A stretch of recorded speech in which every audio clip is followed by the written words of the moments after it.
আসসালামু আলাইকুম আরহামাতুল্লাহি অবারকাতু। আপনারা দেখছেন মফিদি মিডিয়া, সাথে আছি আমি মনসুরুল হক মফিদি।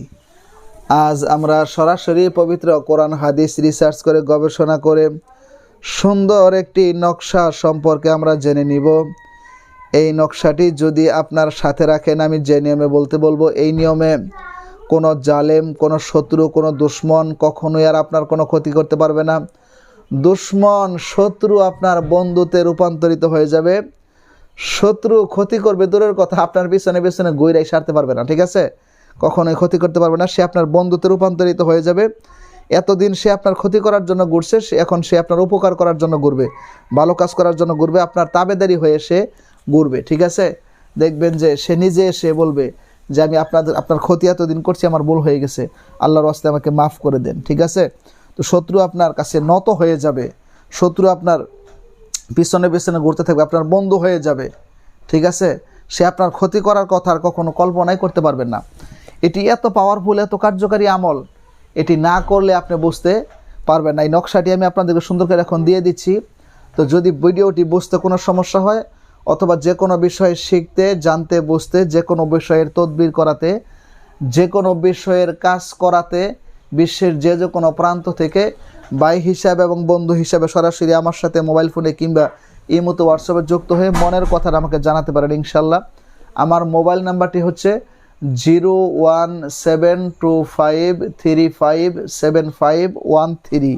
আমার একটি মাত্র নাম্বার, আর দ্বিতীয় কোনো নাম্বার নেই। এর সাথে ইমো হোয়াটসঅ্যাপ দুইটাই যুক্ত করা আছে, ঠিক আছে? তো আসুন, শত্রুতার ক্ষতি, শত্রুতার কবলের মধ্যে যারা আপনারা পড়ছেন, এটা খুবই কঠিন জিনিস। আমি যেহেতু এই লাইনে তদবিরের কাজ করি, অনেক মানুষ আমার কাছে এসে যে তার মনের কথাটা বলেন, দূর থেকে কিংবা কাছ থেকে মোবাইল ফোনে সাক্ষাতে এসে। তো সেই জন্য আমি এটা উপলব্ধি করতে পারি যে এটা কত বড় কঠিন হতে পারে। যারা শত্রুতার কবলের মধ্যে পড়েন নাই, তারা কিন্তু এই বিষয়টি বুঝতে পারবেন না, তাদের সেটা বোঝার মতো যোগ্যতা হয় নাই, ঠিক আছে? পড়লে আপনি নিজেই বুঝতে পারবেন।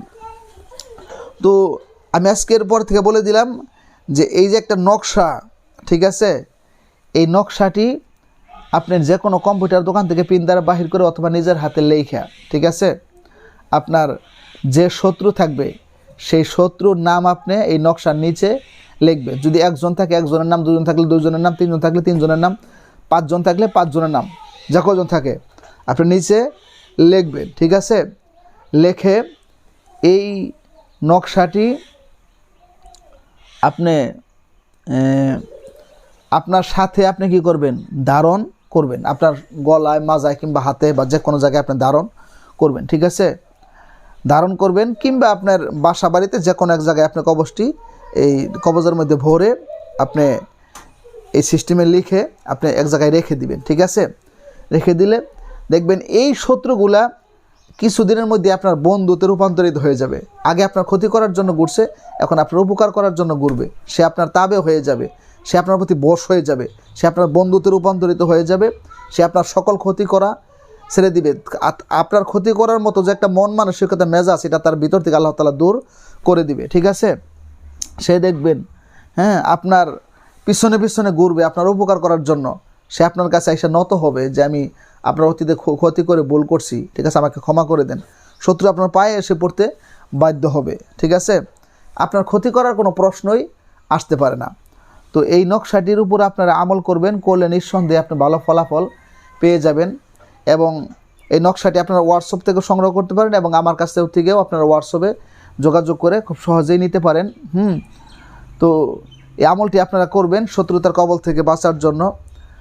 যারা শত্রুতার কবলের মধ্যে আছেন, আল্লাহ পাক রব্বুল আলামিন আপনাদেরকে শত্রুতার কবল থেকে হিফাজত করুক এবং মানুষের উপকার হয়, কল্যাণ হয়, ফায়দা হয়, এরকম ভালো ভালো তদবির, দোয়া ও আমল, এরকম ভালো কিছু আপনাদের মাঝে যাতে প্রতিনিয়ত আমি যাতে দিতে পারি, ছাড়তে পারি, আপনাদের মাঝে যাতে নিয়ে আসতে পারি, সেই তৌফিক, হিকমত, ইলম, যোগ্যতা আল্লাহ তাআলা যাতে আমাকে দান করে। যারা আপনারা এই সমস্যার মধ্যে আছেন, আল্লাহ তাআলা যাতে পবিত্র কোরআনুল কারীমের উসিলায় আপনাদেরকে দ্রুততম সময়ের ভিতরে শত্রুতার কবল থেকে আল্লাহ তাআলা যাতে আপনাদেরকে হিফাজত করে, সুস্থতার সাথে সুন্দরভাবে ঈমানের সাথে থেকে, ইসলামের সাথে থেকে, কোরআনুল কারীমের সাথে থেকে আল্লাহ তাআলা যাতে আপনাদেরকে জীবনযাপন করার তৌফিক দান করে, সেই প্রত্যাশায় আজকের মতো এখানে বিদায় নিচ্ছি। আসসালামু আলাইকুম ওয়া রাহমাতুল্লাহি ওয়া বারাকাতুহু।